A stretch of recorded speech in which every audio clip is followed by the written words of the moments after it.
We are the Gujarat Technological University. Since its inception over a decade ago, GTU has been empowering young and curating minds to realize their true potential. Over 4 lakh inspired students are enrolled with one of the premier academic universities in India. With more than 450 affiliated colleges in its fold operating across 5 zones of the state, GTU, the International Innovative University, your place to move forward.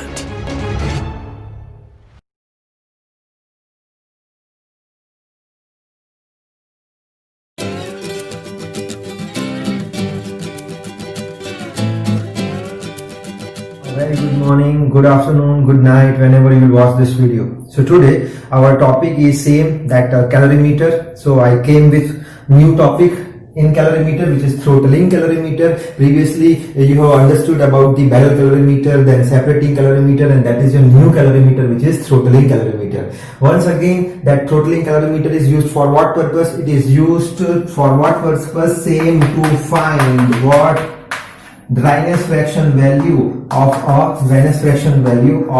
steam.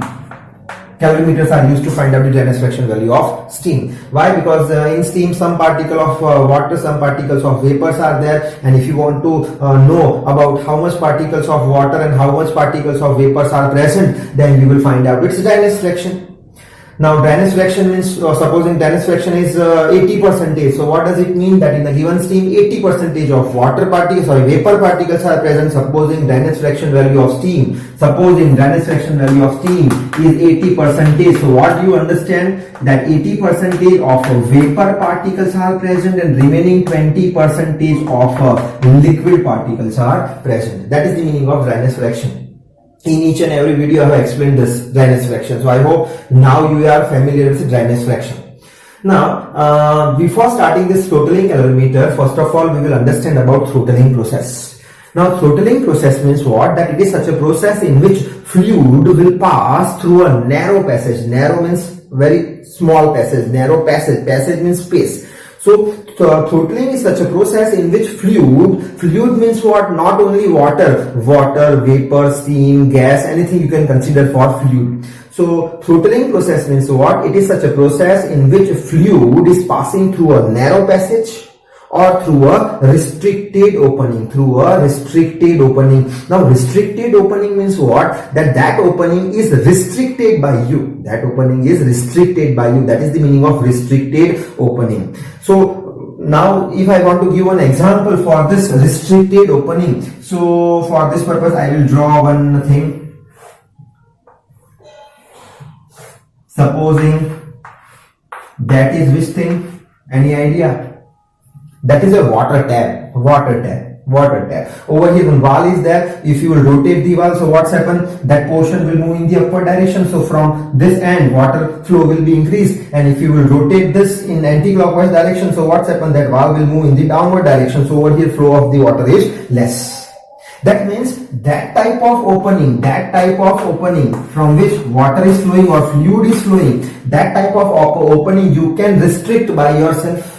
So that is known as restricted opening. Such opening is restricted by you, and that is also known as narrow passage also. So clear about the throttling process. Throttling process means what? It is such a process in which fluid is passing through a narrow passage or through a restricted opening. Clear up to that? Sure.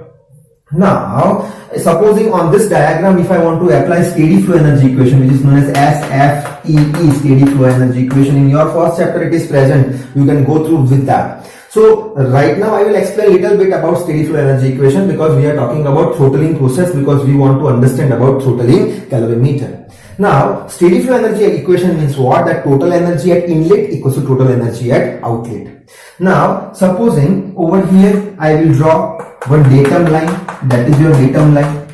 Suppose that is your section 1, section 1 means inlet, and that is your section 2, section 2 means what? Outlet. Now, what we will do, that is your inlet. So from the datum level to inlet height is suppose Z1. Datum level means from where you are measuring, that is your reference level. From where you are measuring, that is your datum level. And from datum level to outlet is Z2. Now, steady flow energy equation, if I want to apply over here, steady flow energy equation means what? Total energy at inlet and outlet is both are same. That means both are same, you cannot say. You will equate the total energy at inlet is equal to total energy at outlet. Now, total energy at inlet, if you want to write, so total three types of the energies are there: kinetic energy, potential energy, and static energy. So kinetic energy is what? 1/2 mv square, that you know. So over here 1/2 mass of the fluid is same, 1/2 mv square means 1/2 mv1 square. Clear about that? Plus potential energy mgh. So potential energy mgh means height. Height is how much for that inlet? mgz1. And finally we will talk about the enthalpy over here. So enthalpy at this point at inlet, U plus PV also you can write, but directly I am explaining H1. Enthalpy at inlet is H1, which is equals to, now at point number 2 or at outlet, energy will be how much? Same energy, kinetic energy, 1/2 mv2 square, 1/2 mv2 square, plus that is your potential energy mg, both are same constant. Then height is what? Z2, plus enthalpy is H2. Now also at the inlet, that one from the first law you know that W equals to Q. That means at inlet W, at outlet Q, or at inlet Q, at outlet W. Anywhere you can put W and Q. Supposing W if you want to put over here, so you can put Q over here. If you want to put W over here, so you should put Q over here. So over here I will put plus W and over here plus Q. Now that is the steady flow energy equation, general steady flow energy equation. That general steady flow energy equation we will apply on throttling process. That is your throttling process, in which fluid is passing through a narrow passage or through a restricted opening. On this process, how we will apply the steady flow energy equation? So first of all, what we will say, whatever velocity of the fluid is there at inlet, same velocity will be at the outlet, because water tap is not used to increase the velocity. If it will use to increase the velocity, that means water tap is increasing the pressure. But water tap is not increasing the pressure. That work is done by the pump. Pump is such a device which is used to increase the pressure and velocity also. So over here velocity at inlet exactly equals to velocity at outlet. So over here can I say V1 is equals to V2? That means both terms are same, because mass is not changing, velocity is also not changing. So over here that terms will be cancelled out by, suppose 5, and over here also 5. So 5 will get cancelled. Also, that is your potential energy mg same. Also Z1 and Z2 both are same, because water tab is used for what purpose? It is not used to increase the height of the water. It will simply transfer the water at the same level. That means Z1 and Z2 both are same. So over here Z1 and Z2 both are same. So that whole term will get cancelled. Now in water tap, any work you are supplying at inlet? No work you are applying at the inlet. So work done will be 0. And at the outlet, any heat you are getting with the help of water tap? No, you are not getting any heat. So Q is also 0. So final equation for this throttling process so is how much? H1 is equals to H2. Remaining is what? H1, and that is what? H2. So that is the important steady flow energy equation for throttling process. How you will remember that is known as enthalpy. Enthalpy before throttling, that is your throttling process, and over here enthalpy H1, and over here enthalpy H2, and that is your throttling process. So how you will remember that enthalpy before throttling process is exactly equals to the enthalpy after throttling process. That is your enthalpy after throttling process. So this statement you have to remember, which one? That enthalpy before throttling process is exactly equals to enthalpy. Enthalpy before throttling process is exactly equals to enthalpy after throttling process. So that is the steady flow energy equation for throttling process that we have to remember. Then we can start the working principle of calorimeter. Throttling process means what? It is such a process in which fluid is passing through a narrow passage or through a restricted opening. Then restricted opening is this, that opening you can restrict by yourself, and if you will apply the steady flow energy equation, that is a general steady flow energy equation. That equation if you will apply on the throttling process, so final answer will be what? H1 equals to H2. So which sentence you will remember, which conclusion you can make, that enthalpy before throttling process is exactly equals to enthalpy after throttling process. Now that is all about throttling process, but we want to understand the working principle of throttling calorimeter. So how we can understand that, we will see. So in throttling calorimeter, which process is taken place? Throttling process is taken place, and with the help of throttling process we can measure the Dennis fraction value of the steam. So for that purpose, simple working principle is there, that one pipe is there from which thing is present? Steam is present, which is flowing, and over here one throttling valve is there, that is your throttling valve. In throttling valve, what's happened? Throttling process is taken place, and that is your outlet. Over here one thermometer is located, which will measure inlet temperature T1. Over here another thermometer is located, which will measure final temperature of steam T2. Over here one pressure gauge is located, which will measure initial pressure P1, and over here one more pressure gauge is located, which will measure the final pressure P2. Clear about the diagram? This is the simplified diagram.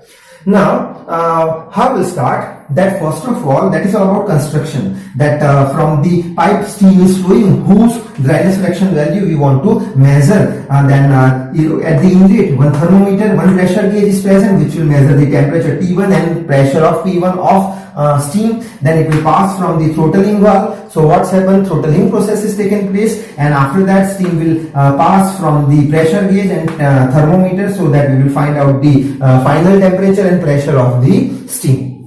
Now we'll start with the working principle. In working principle, we will say that wet steam will enter. Wet steam, that word you have to use, wet steam. In all calorimeters we are not specifying which type of steam is there, but over here you have to specify that we are entering the wet steam. Acha, that wet steam will enter in throttling valve, so that in throttling valve throttling process is taken place. So due to the throttling process, that wet steam will be converted into a superheated steam. Will be converted into a superheated steam. That process is taken place. Which process is taken place? Wet steam you will enter. Due to the throttling process, what's happened? That wet steam is converted into a superheated steam. Now that is your throttling process, and for throttling process equation is what? Equation is H1 is equals to H2. So over here enthalpy is H1 and over here enthalpy is H2, because before throttling process enthalpy is H1. Enthalpy of what? Enthalpy for wet steam. And after throttling process enthalpy is H2. Now enthalpy of what? Of superheated steam. Now if you have watched first video of this chapter, in which I have explained certain equations, that value of H, different values of H I have written. That quickly I will memorize you. Value of H for what?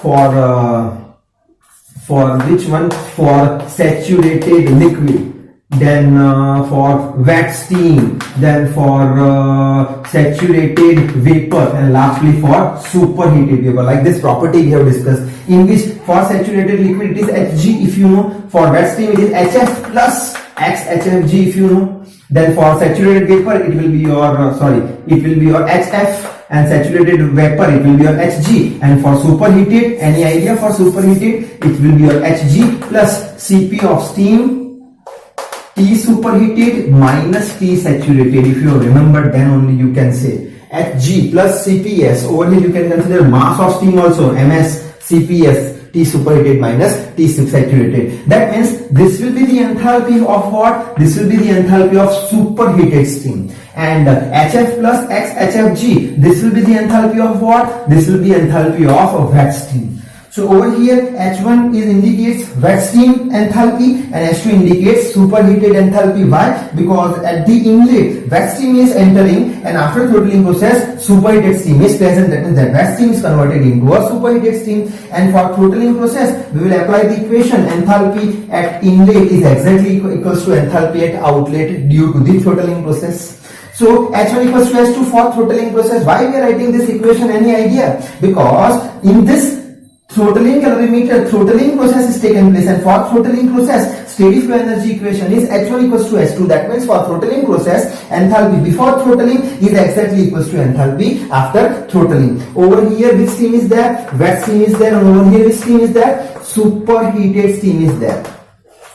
So for wet steam enthalpy is what? For wet steam enthalpy is what? It is your HF plus XHFG, which is equals to, for superheated steam enthalpy is what? It will be your Hg plus mass of steam, Cp of steam, T superheated minus T saturated. In this equation one thing I have mentioned, that value of Cp, if it is not given in numerical, so you should select 2.1 kilojoule per kg Kelvin. Now why we are writing this equation? Because we want the value of X.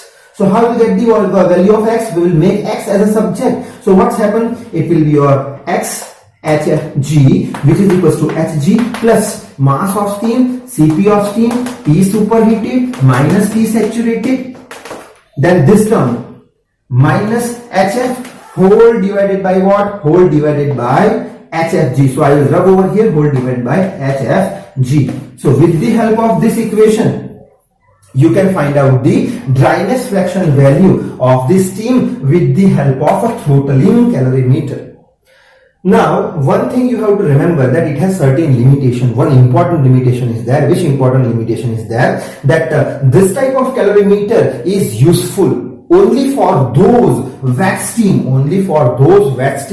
which are capable to convert into a superheated steam after the throttling process. Then only we can find out the dryness fraction value of a steam. Otherwise we cannot measure. As for example, supposing over here you have used the wet steam, and after throttling process, if that wet steam is not converted in superheated steam, that means you cannot use this calorimeter. Why? Because the equation for H2 is what? For superheated steam. That means it is applicable or it is useful. That calorimeter is useful only for those wet steam which are capable to convert into a superheated steam. That is the limitation for that throttling calorimeter. And with the help of that equation, we can find out the dryness fraction value. So now that is all about the throttling calorimeter. Now I would like to end this video. Now only one calorimeter is remaining, which is combined separating and throttling calorimeter. If you know the working of separating calorimeter and if you know the working of that throttling calorimeter, so last calorimeter would be very much easy for you, because you have to combine separating calorimeter as well as throttling calorimeter. So we'll meet with that video of combined separating and throttling calorimeter later. So till then, read hard, work hard. Thank you very much.